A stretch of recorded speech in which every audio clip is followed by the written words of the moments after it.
afternoon. I am Mrs. Hagan, the principal, and I welcome you to John Harris Elementary. This is a special welcome to our Military Kids Day Assembly. We are honored that you are here as our guests. Today is a very special day for the students that are sitting right here in the front row. The students that are in the front row, you are our military kids. And today, this assembly is just for you. The students sitting in the front row, did you know that we are wearing purple just for you?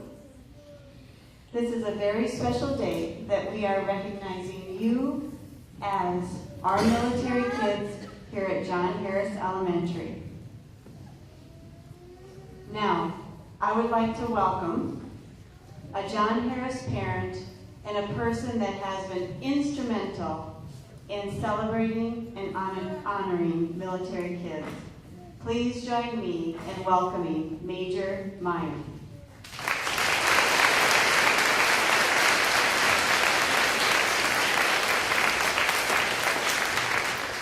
Wow, thank you so much. It is so wonderful to see so many people wearing purple today. And I'll let you know what purple is for. It's kind of a little bit of a history. The reason we wear purple for Military Kids Day is it represents all branches of the service. So we have red and blue and green, and it's supposed to all come together to make the color of purple. That's what we call a joint color, and it shows all the branches of the service. And I think we're going to get started here. So I'd like to have everybody stand up, and we're going to start off with the Pledge of Allegiance.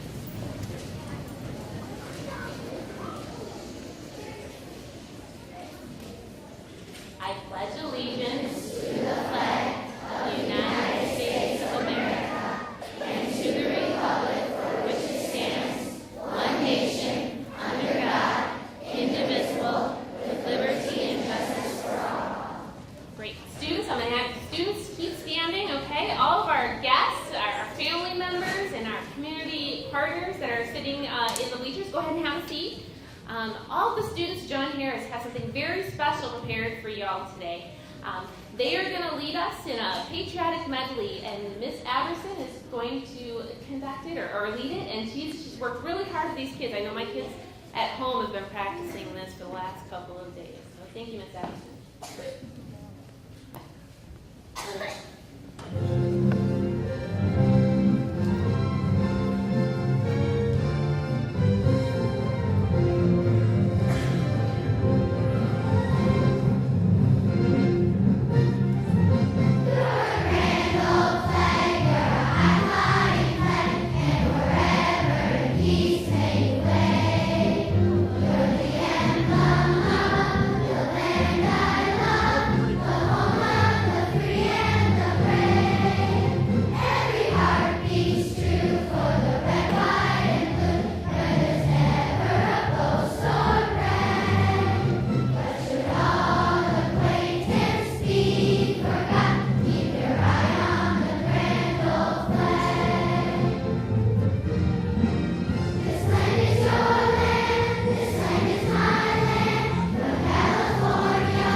Wow, students of John Harris, that was absolutely amazing.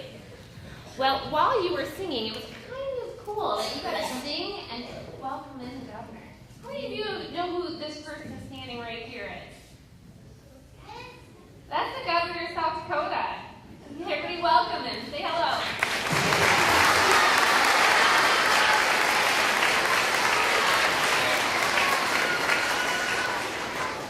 Well, before I give him the microphone to say some special words to everyone here, I'm going to read something to you.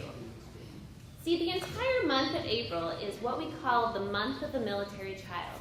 And Governor Dugard signed a very special proclamation. It's called an executive proclamation, officially making April the month of the military child right here in South Dakota. Pretty cool, huh? Yeah? All right, so I'm going to go ahead and read that, and then I'm going to hand it over to Secretary Larry Zimmerman. He's the Secretary of Veterans Affairs in South Dakota. So let's see what Governor Dugard had to say in this executive proclamation. It says, whereas courageous and brave American service members from South Dakota have demonstrated their valor and commitment to freedom by serving in armed forces of the United States of America, and whereas a great number of these soldiers, sailors, airmen, and Marines have made great sacrifices in order to protect the freedoms of our country, while having to leave their families and in many cases their children behind. And whereas these children are heroes too, and are a source of pride and honor to all of us in South Dakota. And whereas it is only fitting that we take time to celebrate their spirit, recognize their contributions, and let our men and women in uniform know that while they are taking care of us, we are taking care of their children. And whereas the recognition of the month of the military child will allow us to acknowledge and pay tribute to military children, for when parents serve in the military, their children also serve. And whereas a month-long salute to military children will encourage support for Operation Military Kids, youth programs for our Guard, Reserve, and active duty military families, and other organizations established to provide local support to military children and their families. And whereas Purple Up for Military Kids Day, a special day to show local support of our military children and families by wearing purple, will be held in April, and I encourage all South Dakotans to demonstrate their support by wearing purple. Now, therefore, I, Dennis Dugard, Governor of the State of South Dakota, do hereby proclaim April 2014 as the month of the military child in South Dakota.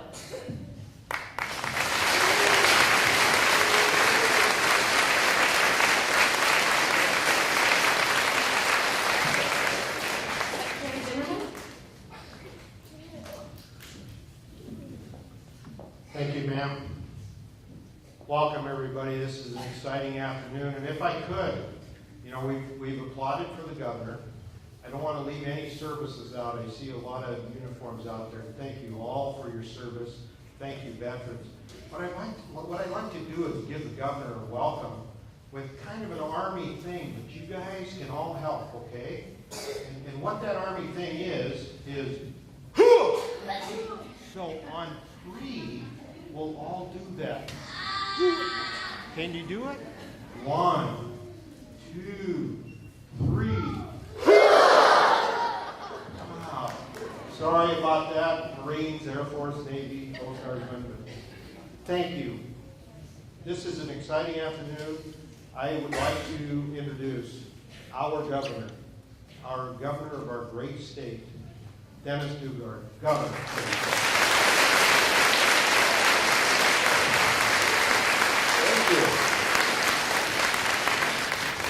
Thank you. I wrote down some things to say so I wouldn't forget. And first of all, let me say how impressed I am with how closely you listen and how well behaved you kids are. Wow. I'm very impressed. Good job. Thank you for inviting me to help celebrate the Purple Up Day, to celebrate the month of the military child. How many kids here have a family member that is or was in the armed services? Wow. Wow. So you are military kids, right? This is your month. And today Everyone's wearing purple because today we're making special note of this special month. When my son, I have 3 kids, my son Chris, when he was 12 years old, we went to a movie called Star Wars. How many of you have heard of that, Star Wars? Have you seen that movie? Seen that movie? Maybe you saw it on TV or you heard about it, right? That movie is very entertaining, and it has laser swords and laser beams and lots of fighting with ships and spaceships and lots of fighting. And it was Star Wars. It was a movie about war, right? But it was what we call a fantasy. And when you hear the word fantasy, what you know means it's not really true. It's fake. It's pretend. It's like a dream in a way. And that's true about war, too, when it's portrayed that way, because if you watch that movie, you will see nobody dies in that movie. It's a movie called Star Wars, but nobody dies in that movie. If you watch it, you'll notice that. And real war, though, is not a fantasy. Real war is real. And people die in real wars. And it's not, they don't have robots like R2-D2 and Jedi masters like Yoda. You don't have those kinds of things. You have real people taking real risks to protect our nation and defend our nation. And it's not the kind of thing we like to think about sometimes, because when you have danger and your family is in danger, that's something we worry about. And so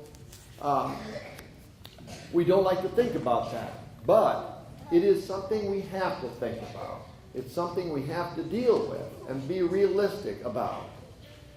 And one thing that we all know is we're very lucky to live in the United States. A lot of the people around the world don't have it as lucky as we do. We have lots of things that they don't have.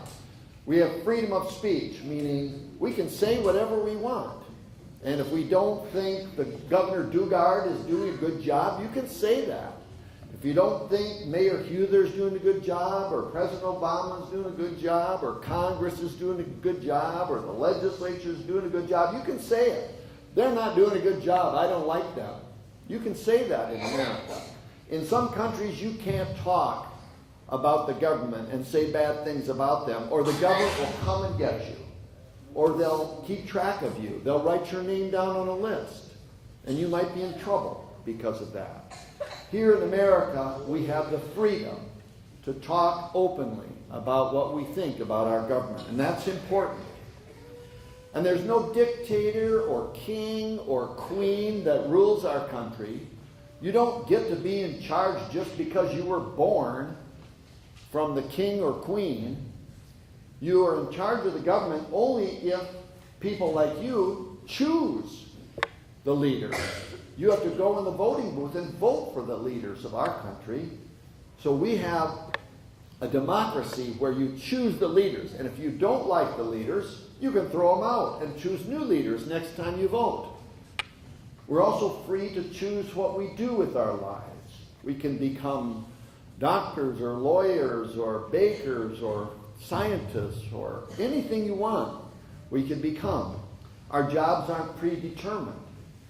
And boys and girls both can choose whatever job they want. In some countries, only boys get to go to school. Did you know that?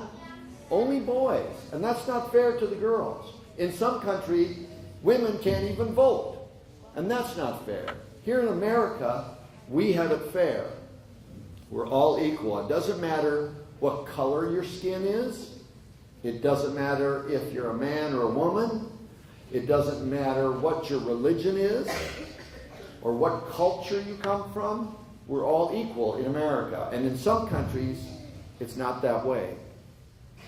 Grade school is free in America.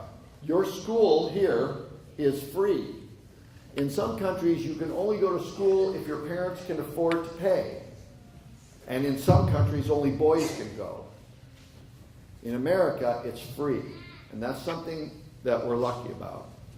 In some places, it's so dangerous that even if you can go to school, some kids are afraid to go to school.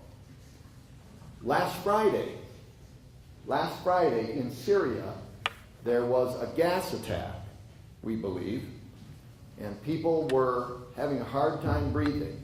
Imagine if you're trying to go to school and suddenly you're attacked and you're having a hard time breathing and you have to go to the hospital. Would that make you want to go to school if you have to be afraid like that? Here in America, we don't have to be afraid like that. We have all those things. We have all those freedoms because we have soldiers in our country, soldiers and sailors and airmen and navymen who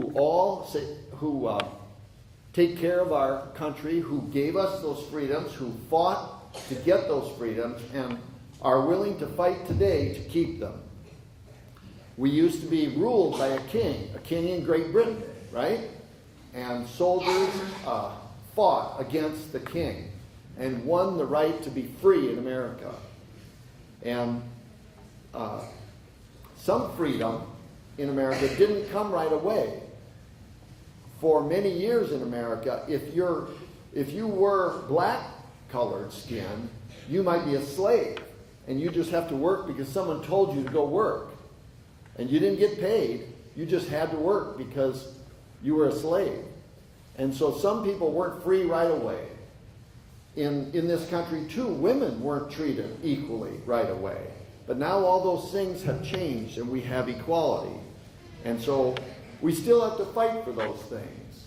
We still have to fight for them. And that's what our soldiers and sailors and airmen and Marines and Coast Guard, that's what they all do. They fight for freedom. And it used to be just America and a few other countries were free. And now there are many more countries around the world that are free or partly free. And that's in many cases because of what America has done for those countries. So today, why do I tell you all that? I tell you that because I want you to know how important it is for our men and women to be in the military and how much they mean to us, how much we benefit because of what they've done for us. And so we have to be thankful. And those who are in our military, a lot of them are parents with young children just like you. Some of them are parents right now and you're their children, right? You raised your hand because someone in your family is in the military. So we should take every opportunity to thank the men and women who have served or are serving our country in the military. And so let's take a moment now and ask everyone who is in the military or who was in the military before and now is a veteran to please stand up. Please stand up, and let's all us, the rest of us, give them a big round of applause.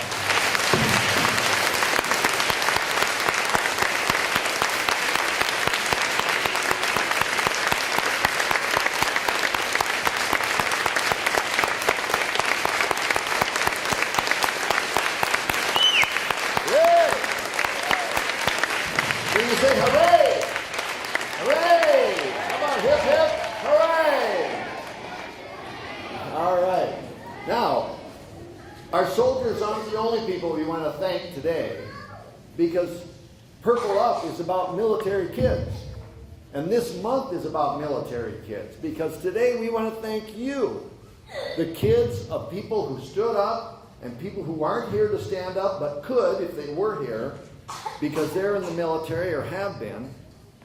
We want to thank their families, the families of our military, especially their kids. Because when your mom or dad or family member is away, you have to do more work, don't you? You have to do more things around the house. You have to help out more. And so you have to sacrifice. Plus, you miss your mom or dad when they're gone, don't you? And so you're sacrificing too, aren't you? So today, while your parent is away, while your parent is serving in the military and either away for the weekend or away for a week or even away for a year sometimes, We want to thank you, the military kids, for sharing your mom or dad and being strong enough to let them serve our country.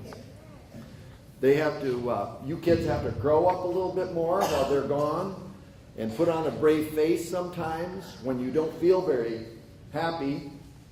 And so we want to have all those kids now who have a mom or dad in the military or who have been in the military.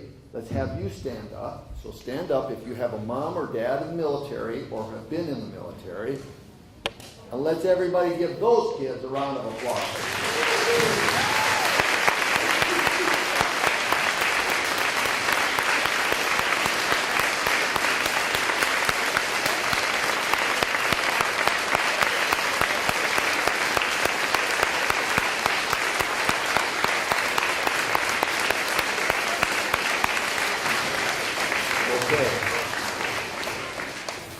Now, I want to say a word to all the rest of you who didn't stand up on the bleachers and who didn't stand up here. I want to thank you for being here today, because it's hard to appreciate someone if there's no one there to do the appreciating, right? Who's going to thank them if you're not here to thank them? So I want to appreciate those of you who are here. You've done a good job supporting the military kids. And I can just tell by looking around the room and seeing all the purple here that you know that there are military kids that you want to support. And I want to close today with just a reminder. I hope you'll all remember that this is a job that doesn't end today. It's not just today that we want to thank military kids. It's all year around, not just this month, all year round. Remember how lucky we are to live in America. Remember how we can speak freely, how we can choose our own leaders, how boys and girls and black and white and yellow and brown all are equal here because of our freedoms and because of the military men and women who provided those freedoms and protect them still today. So for those military kids that are here and those that you run across in the years ahead, just remember, keep an eye out for those military kids. And it's good to be nice to everybody around you, right? Be especially nice to those military kids, because sometimes their mom or dad is gone and they might be feeling a little bit down because of that. So give them a helping hand and give them a smile and let them know you appreciate them. Okay? Thanks for having me today, and have a great day. Be purple up.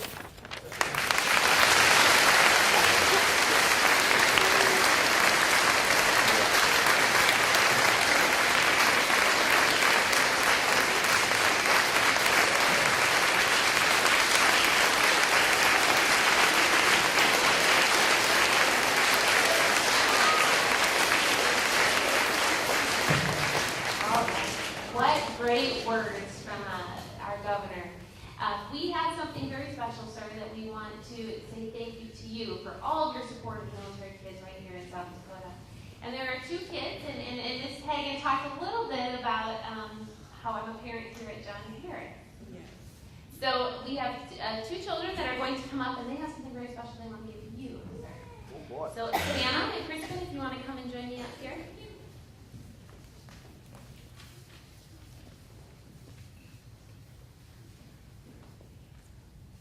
Sir, here is a 2014 Purple Up Military Kids t-shirt. Thank you very much.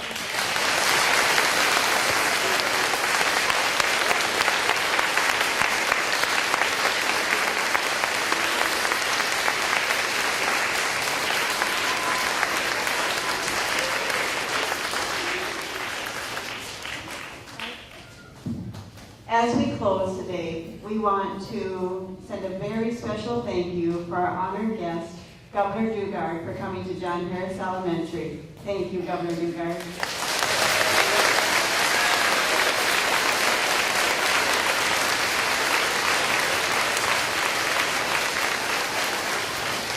But most of all, a very special thank you to our military families and our military students. It is an honor that you are serving our country, and we thank you.